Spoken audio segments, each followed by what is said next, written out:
Hey guys, welcome back to my channel We Learn Together. This is your host Harish, and today I have bring you the history video for the city called Andorra. I'm not sure if I'm pronouncing this right. Andorra, Andorra.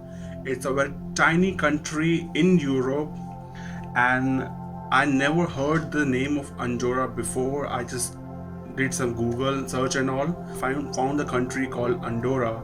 It's a European country, and I don't have any information about this place or this country.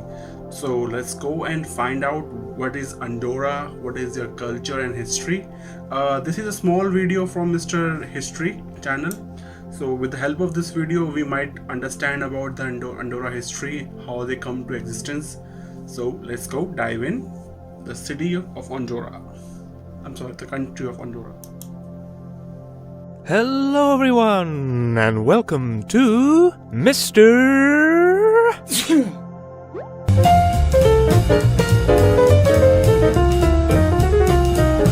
Here is Europe, and this, just a minute, this particular speck of it is called Andorra. Now let's find out what it's all about, shall we? There are 16 sovereign countries in the world smaller than Andorra, but it is undeniably diminutive. However, a lot can happen in a little land. People have lived in Andorra at least since Neolithic times, where, nestled in the Pyrenees mountains, there were craggy peaks and lonely valleys for hunter-gatherers to dwell in. As the millennia meandered by, the people moved on from hunting animals to the more practical method of domesticating them for use as livestock, as well as the farming of cereal crops. Metalworking eventually came about, first in bronze, then iron, and the Proto-Celtic urn-field culture from Central Europe spread here as well. It is called the urn-field culture for two reasons. One, because its people would cremate their dead and store their ashes in urns, which they buried in fields. Urn-field. Get it? Urnfield? And two, because archaeologists aren't very imaginative, and that's the best name they could think of. Anyway, settlements and shrines and towns appeared in the Bronze Age, along with coins and more distinct cultural idiosyncrasies. Now, as to how the people of Andorra became known as Andorrans, a clue may be found in the ancient Greek historian Polybius, who in the 2nd century BC describes a people in the same area called the Andocini, one of the tribes subdued by Hannibal's army as he marched on to attack Rome. Now, while Polybius records that Hannibal's victory over them was swift,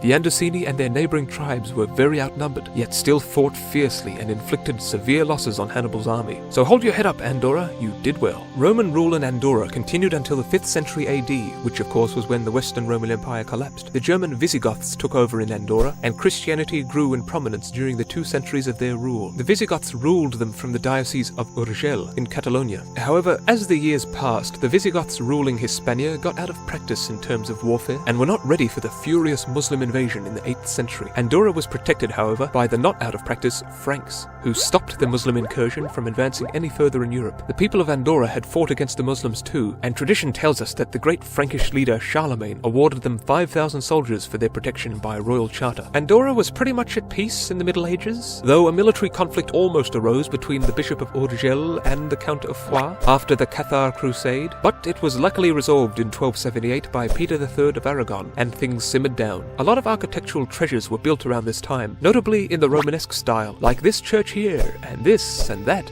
In the 1300s, the country was divided into different departments to run things more efficiently, and in 1419 the General Council of the Valleys was formed, the second oldest parliament in Europe. When the Foix co-rule of Andorra was inherited by the King of Navarre, he, on becoming Henry IV of France, decreed in 1607 that Andorra would be jointly ruled by the leader of France and the Bishop of Urgell, and they would rule it as co-princes. This system of co-rule, begun in the 1200s, continues to this day after over 700 years. Now, being ethnic Catalans themselves, the Andorran people supported the Catalans in the doomed revolt known as the Reapers' War, one of the many conflicts between Catalonia and Spain. In 1812-13, Andorra was conquered by the French under Napoleon during his war with Spain, but was restored in 1814, and so Andorra plodded on very much as it had done for centuries, while surrounding nations rapidly advanced into modernity. Then along came Guillem d'Aragny Plandolit, who rose to tackle the challenge of Andorra's poverty and stultifying oligarchical system. He introduced various reforms, got citizens the vote, and soon had Andorra up and running to better navigate onward through a quickly changing world. In 1881, a revolution began after the co-princes banned casinos.